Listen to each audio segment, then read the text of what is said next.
السلام علیکم حضرات، سبسکرائب کیجیے مفتی غلام رسول چینل کو اور اس بیل آئیکن کو دبائیے تاکہ آپ کو ہمارے ویڈیوز کی نوٹیفیکیشن ملتی رہے۔ السلام علیکم ورحمۃ اللہ وبرکاتہ۔ الحمد للہ نحمده ونستعینه ونستغفره ونؤمن به ونتوکل علیہ ونعوذ باللہ من شرور انفسنا ومن سیئات اعمالنا، من يهده الله فلا مضل له ومن يضلله فلا هادي له، ونشهد ان لا اله الا الله وحده لا شريك له، ونشهد أن سيدنا ومولانا محمدا عبده ورسوله. قال الله تعالى في القرآن المجيد: محمد رسول الله والذين معه أشداء على الكفار رحماء بينهم تراهم ركعا سجدا يبتغون فضلا من الله ورضوانا سيماهم في وجوههم من أثر السجود. صدق الله العظيم.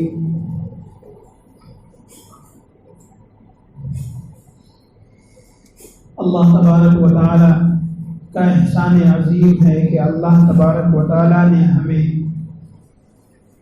پھر سے ایک جمعے کی حاضری نصیب فرمائی۔ یہ جو مہینہ چل رہا ہے یہ ذی الحجہ کا مہینہ ہے، اور ذی الحجہ کے مہینے کی اواخر تاریخ چل رہی ہے۔ آج 28 ذی الحجہ ہے۔ ابھی چند دنوں پہلے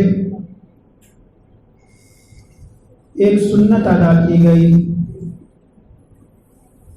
جسے قربانی کے نام سے یاد کیا جاتا ہے۔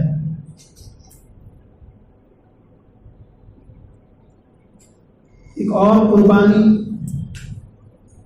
جو جان کی قربانی حضرت حسین رضی اللہ عنہ نے دی تھی، وہ عنقریب وہ شہادت کے ایام آنے ہی والے ہیں۔ اس بیچ میں 2 مزید قربانی ہوئی۔ جیسا کہ گزشتہ جمعہ آپ نے سنا کہ حضرت عثمان غنی رضی اللہ عنہ کو جو شہید کیا گیا اور آپ رضی اللہ عنہ شہید ہوئے، ذی الحجہ کی 18ویں تاریخ تھی۔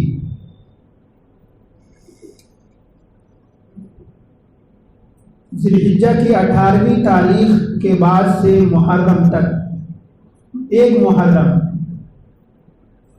یہ بھی وہ ایام ہیں جو یاد کیے جانے کے لائق ہے۔ 1 محرم الحرام کو حضرت عمر رضی اللہ عنہ کی شہادت ہوئی۔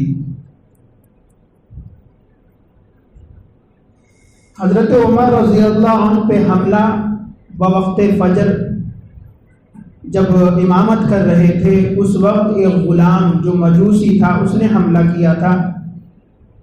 وہ 27 ذی الحجہ کو، یعنی آج سے 1 دن پہلے، اور حضرت کی شہادت یعنی دنیا سے جو کوچ کیے 1 محرم الحرام کو۔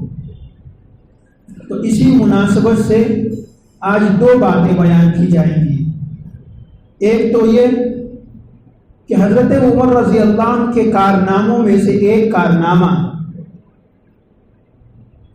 اور خدمات میں سے ایک خدمت جو ہجری تقویم ہے، یعنی اسلامی تاریخ، محرم، صفر، ربیع الاول، ربیع الثانی، جمادی الاولی، جمادی الثانی، رجب، شعبان، رمضان، شوال، ذی القعدہ، ذی الحجہ، یہ جو 12 مہینے ہیں، اس کی تقویم اور ان سال کی تقویم حضرت عمر رضی اللہ عنہ نے ہی کی تھی، انہوں نے ہی آغاز کیا تھا۔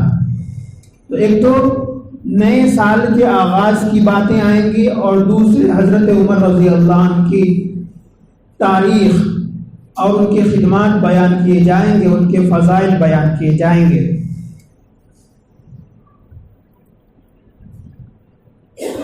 آپ صلی اللہ بلکہ اللہ تبارک و تعالیٰ نے قرآن کریم میں ارشاد فرمایا محمد الرسول اللہ، محمد صلی اللہ علیہ وسلم اللہ کے رسول ہیں۔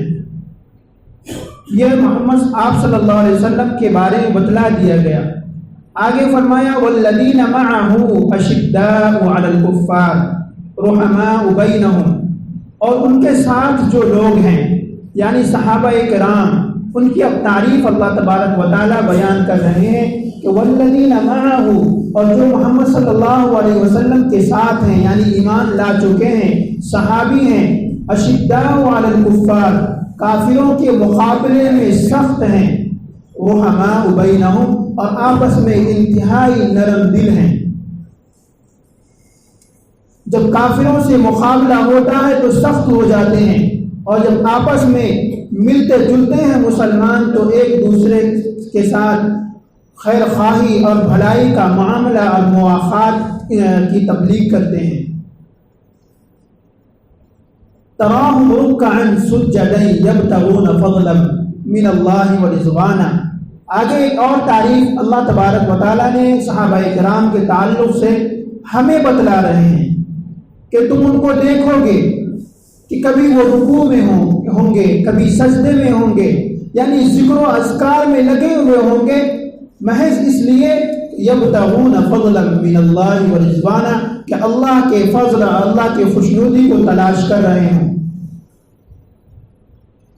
اور آگے فرمایا سیماہم فی وجوہہم من اثر السجود، ان کے پیشانیوں پر سجدے کے اثرات نمایاں ہیں۔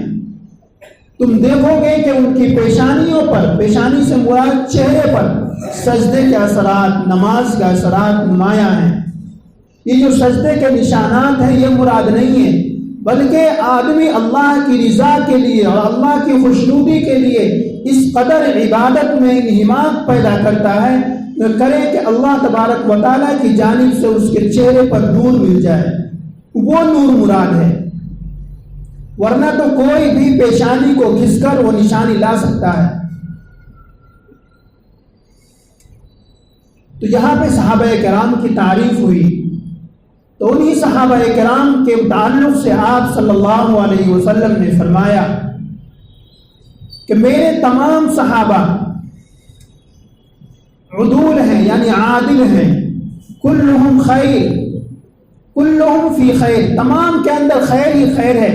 اور آگے اور ایک جگہ آپ صلی اللہ علیہ وسلم نے ارشاد فرمایا اصحابی کالنجوم فبأیہم اقتدیتم اہتدیتم، کہ میرے صحابہ ستاروں کے مانند ہیں، جن کی تم اقتدا کرو گے کامیاب ہو جاؤ گے۔ ایک مرتبہ آپ صلی اللہ علیہ وسلم سے حضرت عائشہ رضی اللہ عنہ نے حضرت عمر رضی اللہ عنہ کے نیکیوں کے تعلق سے دریافت فرمایا کہ ان کی کون ایسے صحابی ہیں جن کی نیکیاں ستاروں کے مانند ہیں، کہ ستاروں کو گن نہیں سکتے، اس قدر نیکیاں گن نہیں سکتے۔ تو آپ صلی اللہ علیہ وسلم نے فرمایا حضرت عمر ہیں۔ تو عائشہ رضی اللہ عنہ نے فوراً کہا یا رسول اللہ پھر میرے ابا کی نیکیاں کہاں گئی؟ تو آپ صلی اللہ علیہ وسلم نے ارشاد فرمایا کہ عمر کی تمام نیکیاں ابو بکر کی ایک نیکیوں کے برابر، یعنی ابو بکر کی ایک نیکیاں برابر ہے عمر کی رضی اللہ عنہ کی تمام نیکیوں کے۔ اس قدر فضیلت ہے حضرت ابو بکر رضی اللہ عنہ کی۔ حضرت عمر رضی اللہ عنہ اور آپ صلی اللہ علیہ وسلم یہ دونوں قریش خاندان سے ہیں، 8ویں پشت میں ان دونوں کا نسب ایک جگہ مل جاتا ہے۔ کعب کے 2 بیٹے تھے، عدی اور مرہ۔ مرہ آپ صلی اللہ علیہ وسلم اس خاندان سے ہیں اور عدی سے حضرت عمر رضی اللہ عنہ ہیں۔ تو اس طرح دونوں میں خاندانی مناسبت بھی ہے۔ حضرت عمر رضی اللہ عنہ اسلام لانے سے پہلے ہی بہت باروق تھے، اور اسلام لانے کے بعد بھی ایسے باروق تھے کہ کفار ان کی ہیبت کفاروں کے دلوں میں جاں گزی تھی اور بسی ہوئی تھی۔ کسی میں جرأت نہیں تھی کہ حضرت عمر رضی اللہ عنہ کا مقابلہ کرے۔ کئی مرتبہ آپ صلی اللہ علیہ وسلم نے حضرت عمر رضی اللہ عنہ کے تعلق سے دعا کی، اور ایک مرتبہ آپ صلی اللہ علیہ وسلم نے دعا مانگی کہ اللہم اعز الاسلام بعمر بن الخطاب بعمر بن الخطاب اور بعمر بن الحشام، کہ عمر بن خطاب اور عمر بن حشام دونوں میں سے کسی ایک کے ذریعے اے اللہ اسلام کو عزت بخش اور اسلام کو غلبہ عطا فرما۔ عمر بن حشام ابو جہل کا نام ہے، اور حضرت عمر رضی اللہ عنہ کا عمر بن خطاب۔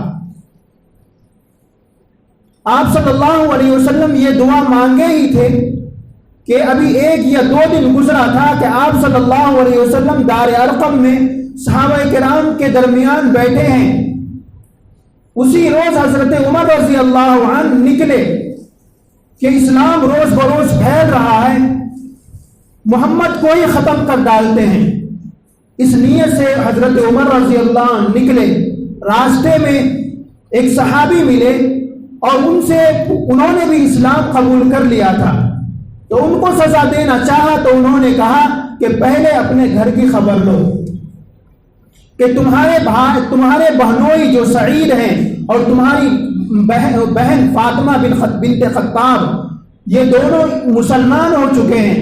چنانچہ اسی وقت غصے میں آ کر رخ دوسری طرف پھیرا اپنی بہن کے گھر کی طرف، گھر میں داخل ہوئے اور داخل ہوتے ہی قرآن کی آواز کو سنا، اور سننے کے بعد وہ اور غصے میں آ گئے اور بہن کو بھی مارنے لگے اور بہنوئی کو بھی بہت مارا، یہاں تک کہ دونوں خون سے لہولہان ہو گئے۔ پھر بھی حضرت عمر رضی اللہ عنہ کی بہن فاطمہ بنت خطاب نے کہا عمر تم مجھے دین کے معاملے میں زبردستی نہیں کر سکتے، تم میری چمڑی ادھیڑ دو، لیکن پھر بھی میں اسلام سے پھرنے والی نہیں ہوں۔ اس کے بعد حضرت عمر رضی اللہ عنہ نے کہا بتاؤ تم لوگ کیا پڑھ رہے تھے؟ تو انہوں نے کہا کہ تم ناپاک ہو، تم اس کو چھو نہیں سکتے۔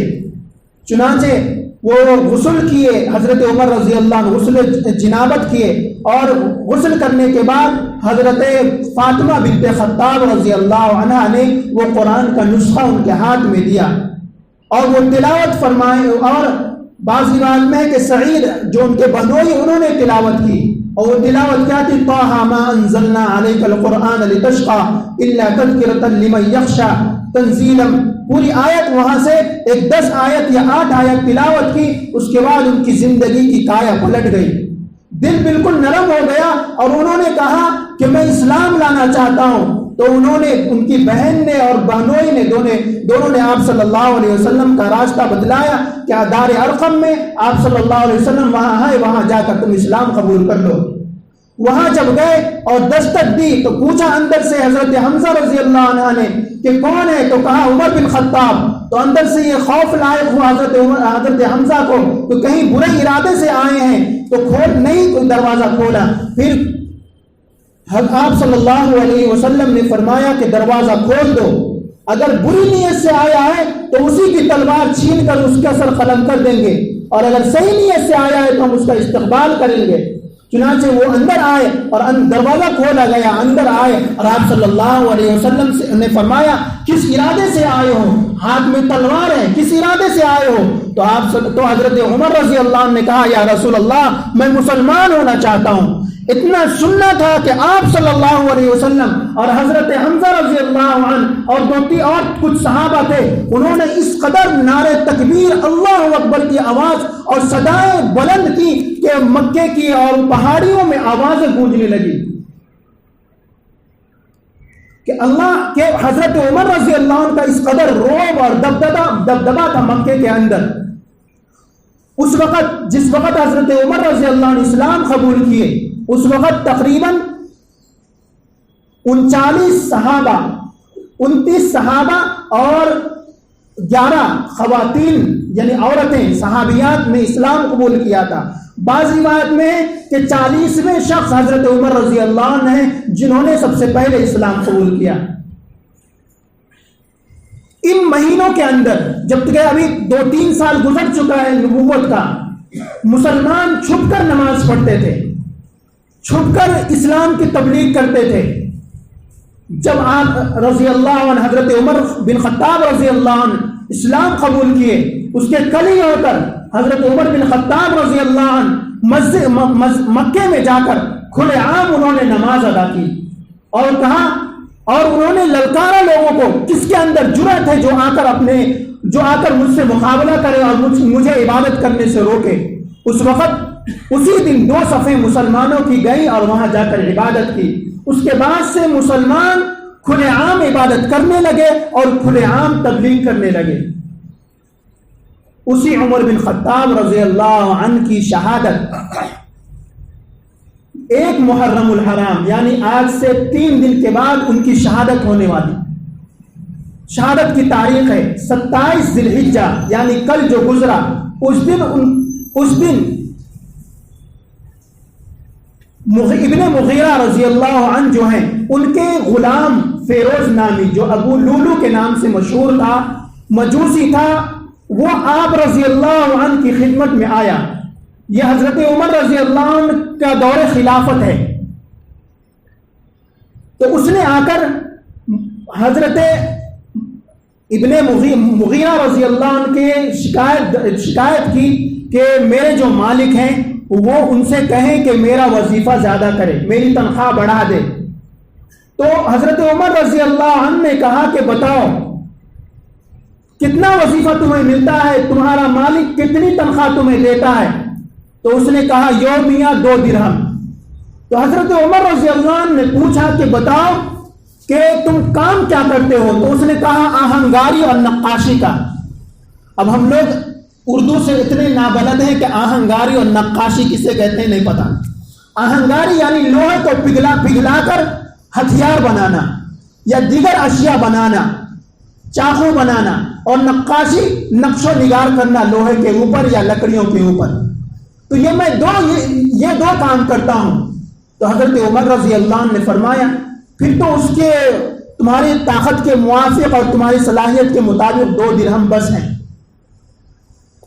اس کے بعد وہ چلا گیا۔ کل ہو کر فجر میں حضرت عمر رضی اللہ عنہ مصلی پر نماز پڑھا رہے ہیں، وہ صفوں کو چیرتا ہوا آگے آیا اور آپ رضی اللہ عنہ کو 6 بار کیا اس نے، بعض روایت میں 5 بار کیا اس نے۔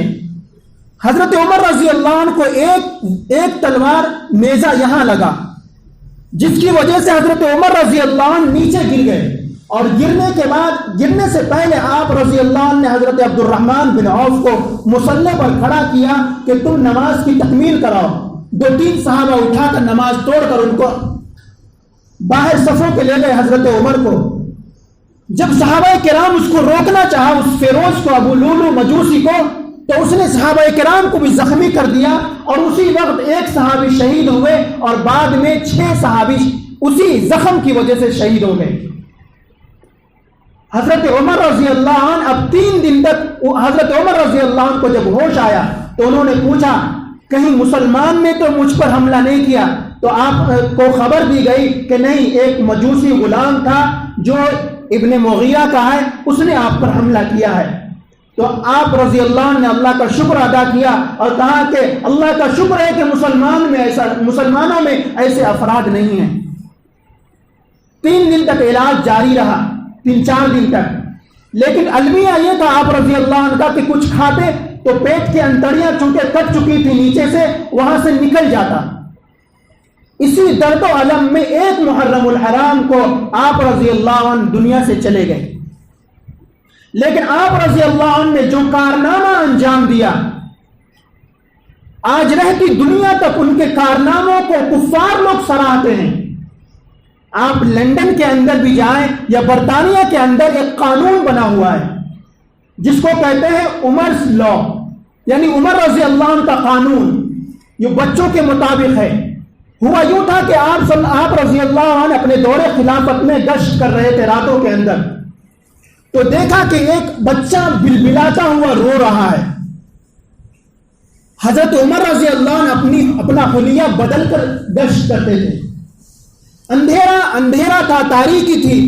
آپ نے پوچھا اس خاتون سے کہ یہ بچہ کیوں رو رہا ہے؟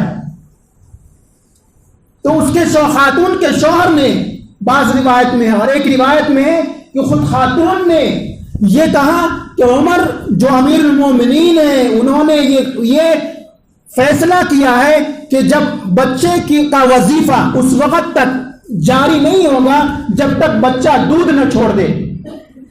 دودھ بچہ چھوڑ دے گا اس کے بعد سے اس کا وظیفہ جاری کیا جائے گا. اس کی تعلیم کے اوپر, اس کی زندگی کے اوپر روپے خرچ کیے جائیں گے.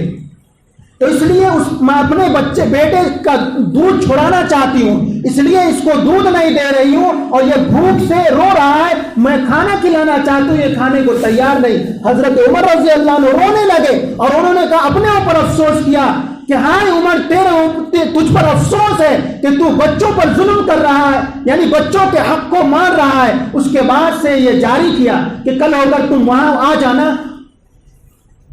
آفس جو دارالخلافت وہاں آ جانا, اور پورے مکے میں, پورے مدینے میں یہ منادی کروا دی, اور پوری خلافت میں یہ منادی کروا دی کہ بچہ جب پیدا ہوگا اسی وقت سے اس کو وظیفہ جاری ہوگا. اس کی تعلیم, اس کے ایجوکیشن, اس کے تمام فیوچر کو بنانے کے لیے حکومت خرچہ دے گی.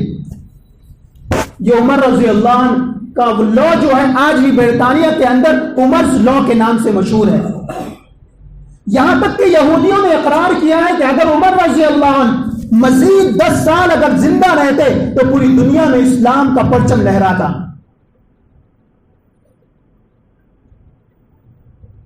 حضرت عمر رضی اللہ عنہ جب ہجرت کا موقع آیا اور صحابہ کرام پہ ظلم ہوا تو اللہ تبارک و تعالیٰ سے حکم ہوا کہ سب لوگ ہجرت کریں. تو حضرت عمر رضی اللہ عنہ بھی ہجرت کرنے لگے, اور ہجرت کرنے سے پہلے انہوں نے اپنے کندھے پر تیر لی, کمان لیا اور نیزہ لی, اور ہاتھ میں نیزہ وغیرہ تمام ہتھیار سے لیس ہو کر صحن کعبہ میں جا کر انہوں نے یہ اعلان کیا کہ کوئی اس گمان میں نہ رہے کہ عمر چھپ کر ہجرت کیا ہے. جس کو مقابلہ کرنا ہو, جس کو اپنی بیوی کو بیوہ کرنا ہو, اپنے بچوں کو یتیم کرنا ہو, وہ آ کر عمر سے مقابلہ کر لے. لیکن کسی میں جرأت نہیں ہوئی کہ حضرت عمر رضی اللہ عنہ کا مقابلہ کرے. اتنا رعب اور اتنا دبدبا تھا آپ رضی اللہ عنہ کا, یہاں تک کہ قرآنی آیات حضرت عمر رضی اللہ عنہ کے رائے کے موافق اتری ہیں. حضرت ابی بن کعب یا حضرت ابی, ان کے والد ہیں ابن سلول, ابن عبداللہ بن ابی بن سلول. یہ منافق تھا, اس کا انتقال ہوا تو ان کے بیٹے جو مسلمان تھے انہوں نے کہا کہ یا رسول اللہ آپ نماز جنازہ پڑھا دیجئے.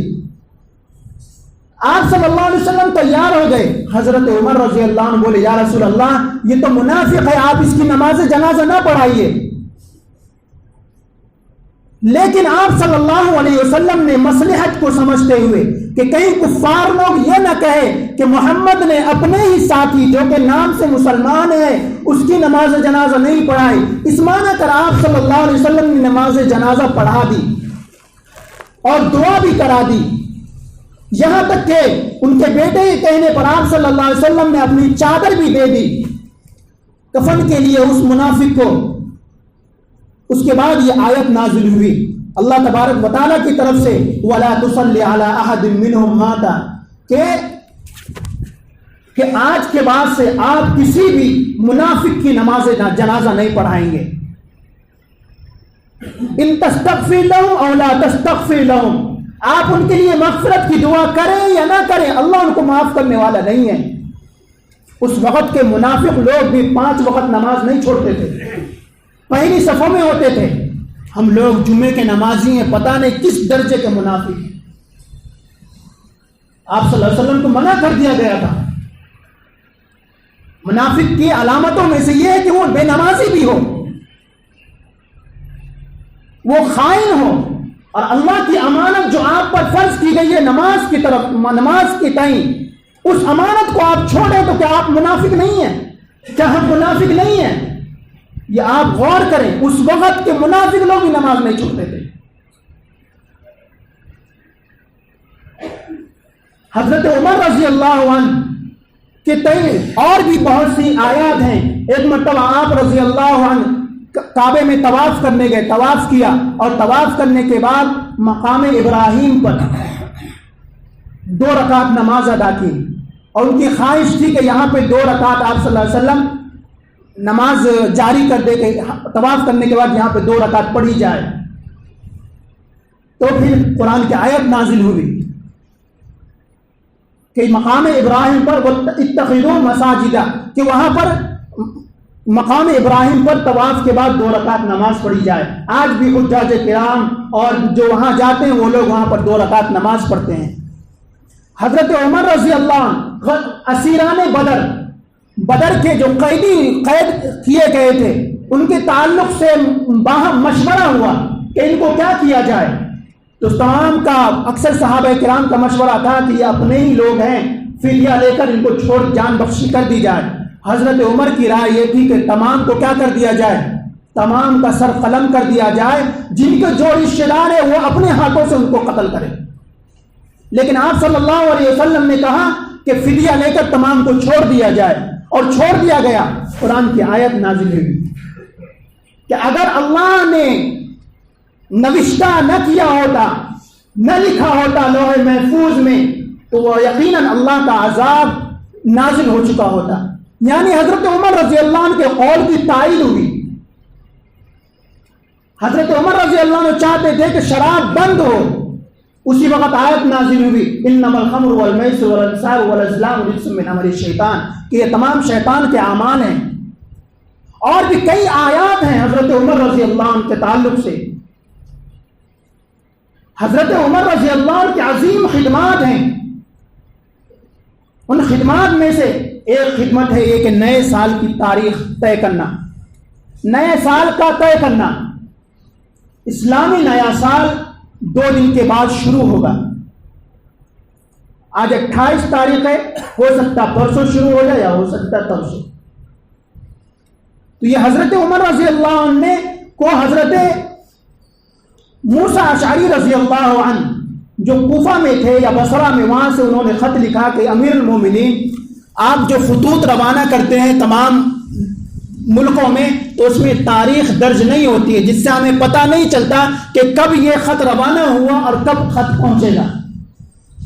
اس لیے آپ کیا کر دیں، تاریخ طے کر دیں اور سال مقرر کر دیں. تو حضرت عمر رضی اللہ عنہ نے صحابہ کرام کو جو مشہور تھے ان تمام کو جمع کیا، اور حضرت ابو موسیٰ اشعری رضی اللہ عنہ کو بھی بلایا، اور بلانے کے بعد کہا کہ اب نئے سال کی بنیاد رکھی جائے، اسلامی نئے سال کی بنیاد رکھی جائے. تو عمر رضی اللہ عنہ کی رائے، 4 رائے آئیں. عمر رضی اللہ تعالیٰ عنہ حاکم ہیں. 4 رائے آئیں کہ اسلامی نئے سال کا آغاز آپ صلی اللہ علیہ وسلم کی ولادت سے ہو، کہ آپ صلی اللہ علیہ وسلم جس دن پیدا ہوئے وہاں سے شروع ہو. دوسری رائے یہ آئی کہ آپ صلی اللہ علیہ وسلم کو جب نبوت ملی 40 سال کے بعد، اس سال سے اسلامی نئے سال کا آغاز ہو، نیو ایئر کا آغاز ہو. تیسری رائے یہ آئی کہ ہجرت، جس سال آپ صلی اللہ علیہ وسلم نے ہجرت کی اس سال سے نئے سال کا آغاز ہو. چوتھی رائے یہ آئی کہ جس سال آپ صلی اللہ علیہ وسلم وفات پائے، یا جس دن وفات پائے یا جس مہینے میں وفات پائے، اس مہینے سے اسلامی نئے سال کا آغاز ہو. 4 رائے آئیں. تو آپ صلی اللہ حضرت عمر رضی اللہ عنہ تمام صحابہ سے مشورہ لے کر 2 باتیں پیش کی.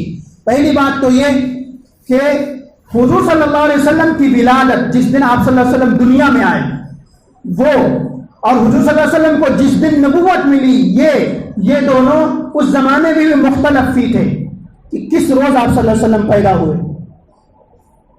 جشن میلاد النبی جو مناتے ہیں اس میں اختلاف ہے کہ کس دن پیدا ہوئے. تو اس زمانے میں بھی یہ اختلاف تھا کہ یہ تو مختلف فی ہے. صحابہ، بعض صحابہ کہتے ہیں اس دن پیدا ہوئے، بعض صحابہ کہتے ہیں اس دن پیدا ہوئے. اور دوسری چیز کہ نبوت کس یہ مہینے میں ملی یا کس سال میں ملی، وہ بھی تھوڑی مختلف فی ہے. 2 رائیں تھی. تو اس کو کہا یہ 2 رائیں الگ کر دو. اب 2 رائیں بچی، ہجرت کا سال اور وفات کا سال. تو آپ صلی اللہ علیہ تو آپ رضی اللہ عنہ نے کہا دیکھیے وفات 12 ربیع الاول کو ہوئی، اور وفات کا سال مسلمانوں کے لیے آپ صلی اللہ علیہ وسلم جس سال میں وفات ہوئے اور جس مہینے میں وفات ہوئے، مسلمانوں کا سب سے بڑا غم والا مہینہ تھا اور غم والا سال تھا، اس لیے اس کو بھی الگ کر دیجئے. رہا ہجری سال، تو یہاں سے اسلامی نئے سال کا آغاز ہوا. ہم لوگ اپنے اسلامی نئے سال سے ناواقف ہیں. ناواقفیت کی وجہ یہی ہے کہ ہم لوگ دین سے دور ہیں، اور اسلامی ایک سال ہماری زندگی سے جو کم ہوا. بعض لوگ اس سال کے موقع، نئے سال کے موقع پر جو غیر دیندار ہیں تو ان کی بات ہی الگ ہے. ان کو تو اسلام سے کوئی لینا دینا ہے نہیں. جو 5 وقتہ نماز کو نہیں آتے ہیں یا نماز نہیں پڑھتے ہیں ان کو دین کی کوئی تڑپ نہیں ہے. یہ پہلے سے واضح ہے. جو لوگ دیندار ہیں، جو 5 وقتہ نماز میں آتے ہیں، وہ لوگ بھی مبارکبادی پیش کرتے ہیں. دیکھیے، مبارکبادی اس وقت پیش کی جاتی ہے جب کوئی خوشی کا موقع ہو. ہم تو ہر سال اللہ نے لکھ دیا ہے کہ قیامت کب قائم ہوگی، تو ہر سال قیامت کے قریب ہوتا جا رہا ہے. ہر دن قیامت کے قریب، ہماری زندگی قیامت کے قریب، اور ہماری زندگی خود موت کے قریب ہوتی جا رہی ہے. اگر ہم 14 سال کے بعد 15 سال کے ہو گئے تو اس میں خوشی کی کیا بات ہے؟ بھائی آپ کو یہ فیصلہ دے کہ آئندہ 2 مہینے کے بعد پھانسی کی سزا ہوگی، یعنی آپ کی موت لکھی گئی ہے، تو کیا آپ روز بروز یا ہفتہ گزرنے کے بعد خوشی منائیں گے؟ ہیپی نیو ڈے کے نام پہ مبارکبادی دیں گے، یا ہیپی نیو ایئر کے نام پہ مبارکبادی دیں گے کہ 1 سال گزر گیا، اب 1 سال موت کو باقی ہے پھانسی دینے کو؟ ہم روز بروز موت کے قریب جا رہے ہیں، سال بسال موت کے قریب جا رہے ہیں، اور ہیپی نیو ایئر اور برتھ ڈے منا رہے ہیں. یہ تو غیروں کا طریقہ تھا کہ ان کو آخرت پہ یقین ہی نہیں ہے، مرنے کے بعد کچھ یقین نہیں، ان کا ایمان نہیں ہے، اس لیے وہ نیا سال مناتے ہیں اور برتھ ڈے مناتے ہیں، برتھ ڈے کے کیک کاٹتے ہیں. ہم مسلمان ہیں، روز بروز موت کے قریب جا رہے ہیں کہ فرشتہ روز آ کر، ایک روایت میں ہے کہ فرشتہ روزانہ 7 مرتبہ، ایک روایت میں ہے کہ فرشتہ روزانہ 9 مرتبہ آپ کے دروازے پر آ کر جاتا ہے اور یہ خبر دے کر جاتا ہے کہ آگاہ رہنا میں آنے والا ہوں، آگاہ رہنا میں تمہاری روح قبض کرنے آنے والا ہوں. اس گھروں میں برتھ ڈے کے کیک کاٹے جا رہے ہیں. یہ ہمارا المیہ ہے. وہی عمر بن خطاب رضی اللہ عنہ پوری درد مسلمانوں کے تئیں رکھتے تھے کہ راتوں کو روتے تھے کہیں ایسا نہ ہو کہ میری وجہ 1 سال تک مدینے میں قحط پڑا، اور 1 سال تک حضرت عمر رضی اللہ عنہ نے اپنے اوپر حرام کر لیا کہ میں گوشت نہیں کھاؤں گا، میں اعلیٰ غذا نہیں کھاؤں گا، میں گھی نہیں کھاؤں گا، میں شہد نہیں پیوں گا، کہ مکے کے لوگ، مدینے کے مسلمان بھوکے رہیں اور میں امیر المومنین اور میں شہد کھاؤں. انہوں نے اپنے اوپر حرام کر لیا تھا، حالانکہ اعلیٰ غذائیں ہدیے میں آتی تھی، نہیں کھاتے تھے. پھر بھی مکے میں خوشحالی آئی، اس وقت بھی حضرت عمر رضی اللہ عنہ ہمیشہ غم زدہ رہتے تھے. آج جو ہم ہیپی نیو ایئر یا ہیپی برتھ ڈے مناتے ہیں، کیا یہ وقت نہیں ہے کہ ہر روز ہم خوشی کا دن ہے؟ کیا ہمارے لیے خوشی کے ایام چل رہے ہیں آج کل؟ ہر جگہ تو ہم مر رہے ہیں نا، ہر جگہ تو ہم قید ہیں نا، پھر کس بات کی ہم خوشی منا رہے ہیں؟ پتہ نہیں جہاں پہ پابند سلاسل ہے، جہاں پہ مسلمان قید میں ہیں، جنازہ کس طرح اٹھتا ہوگا؟ پتہ نہیں وہاں بیماروں کو ہاسپٹل کیسے لے جاتے ہوں گے؟ پتہ نہیں کتنی عورتیں اور کتنے بوڑھے ہوں گے جن کو دوائیں میسر نہ ہونے کی وجہ سے وہ مر چکے ہوں گے. آپ نے فاٹا کا واقعہ سنا ہے، سندھ کے اندر ہے، ابھی وہ بلوچستان کے قریب کا علاقہ ہے. ابھی چند سال پہلے جو پاکستان کا علاقہ، وہاں کے آرمیوں نے ان کو اتنا ظلم کیا تھا، ان کو قید کر دیا تھا کہ لوگ گھروں سے نکل نہیں سکتے تھے، اور کوئی جنازہ اٹھانے والا نہیں تھا. وہ گھروں کے اندر ہی بغیر نماز جنازہ پڑھائے لوگ اپنے مردے کو گھر کے اندر دفن کرتے تھے. مسلمان ہیں وہاں، اور ظلم کس پہ ہوا؟ مسلمانوں پہ ہی ہوا پاکستان کے اندر. ہم اس سے امید لگائے ہوئے ہیں، ہم اس سے امید لگائے ہوئے ہیں جو کفار سے معاہدہ کر رہا ہے. سب کو معلوم ہے کہ ہر طرف ظلم و ستم کے انگار برس رہے ہیں. یہ تو دعاؤں کا وقت ہے، یہ تو رونے کا وقت ہے، یہ اپنے گریبان میں جھانکنے کا وقت ہے، اپنے مسلمانوں کے تئیں دعا کرنے کا وقت ہے کہ کہ اللہ سے روئیں گڑ گڑائیں کہ باری الہ مسلمانوں کے حال پر رحم فرما اور امن سکون قائم فرما، زندگی جہاں قید و پابند سلاسل ہے وہاں زندگی بحال فرما۔ لیکن ہمارا حال یہ ہے کہ ہم ہیپی نیو ایئر مناتے ہیں یا ہیپی برتھ ڈے مناتے ہیں، ہمارا کوئی دن اب خوشی کا دن نہیں ہے۔ آپ صلی اللہ علیہ وسلم کتنا تڑپتے تھے، وقت ہو چلا ہے، اس لیے وقت کا تقاضا یہ ہے کہ آپ اللہ کے لیے تسبیحات کا اہتمام کریں، دعائیں کریں، اور تمام دنیا کے مسلمانوں کے لیے سیریا ہے، بلوچستان ہے، برما ہے، شام ہے، اسی طرح اپنے پڑوس میں ملک ہے، اپنے جنت ہنسی وادی ہے، ان تمام کے مسلمان، نام لینا مناسب نہیں سمجھتا ہوں، تو ان تمام کے مسلمانوں کے لیے ہم دعا کریں۔ ہمارے ہاتھ میں تو کچھ ہے نہیں، ہم کچھ کر بھی نہیں سکتے ہیں، ہر ملک کے قوانین ہیں، آپ قوانین کو پھلانگیں گے، تجاوز کریں گے تو آپ پہ بھی بل آ سکتا ہے، اس لیے دعاؤں کا اہتمام کریں اور عبادت اللہ سے لو لگائیں۔ اللہ تبارک و تعالیٰ سے دعا ہے کہ اللہ تبارک و تعالیٰ ہمیں صحیح سمجھ عطا فرمائے اور دین کی سمجھ عطا فرمائے اور اسلام پر گامزن عطا فرمائے اور تمام دنیا میں امن و سکون قائم فرمائے۔ وآخر دعوانا ان الحمدللہ رب العالمین۔ سنت ادا کر لیجیے، پہلے صفحے درست کر لیجیے، آگے آ جائیے، صفحے پر کر لیجیے، پیچھے لوگ امید لگائے کھڑے رہتے ہیں۔